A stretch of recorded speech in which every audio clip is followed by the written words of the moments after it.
95% लोकांना अजूनही माहित नाही आपण प्रॉपर्टी स्वस्त घेत आहे की महाग. बिल्डर तुम्हाला स्वप्न विकतो, एजंट तुम्हाला फ्युचर दाखवतो, पण हे कॅल्क्युलेशन तुम्हाला वास्तव दाखवतं. त्यामुळेच रिअल इस्टेटचं एक प्रभावी सूत्र मी आज तुम्हाला सांगणार आहे. त्याचं नाव आहे रेंटल इल्ड. रेंटल इल्ड म्हणजे काय? रेंटल इल्ड म्हणजे तुम्ही जी प्रॉपर्टी घेता त्यातून मिळणारं उत्पन्न, त्याच्यावरती मिळणारे रिटर्न्स. तर त्याचा एक फॉर्म्युला आहे रेंटल इल्डचा, तो आपण पाहूयात.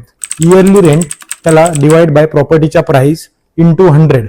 म्हणजेच तुम्हाला एक्झाम्पल देतो, 1 करोडची प्रॉपर्टी आहे, त्याच्यावरती 20,000 रुपये रेंट मिळतं, तर तुमचं वर्षाचं रेंट झालं 2,40,000 रुपये. त्याला डिवाइड बाय 1 CR इंटू 100 केलं की उत्तर येतं 2.4%. म्हणजे ही झाली रेंटल इल्ड.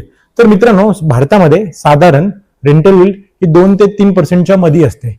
आणि जे प्रगत देश आहेत जगामध्ये विचार करताल तर जो आपला दुबई झाला, अमेरिका झाला, इथे रेसिडेन्शियल प्रॉपर्टीची रेंटल इल्ड ही 6% to 8% पर्यंत असते, पण भारतामध्ये 2 ते 3%.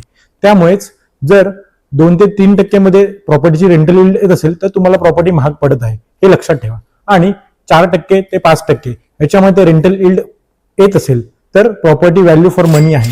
त्यामुळेच बिल्डर आणि एजंट यांच्यावरती विश्वास ठेवण्याच्या आधी हे वास्तविक कॅल्क्युलेशन केल्याशिवाय प्रॉपर्टी घेऊ नका.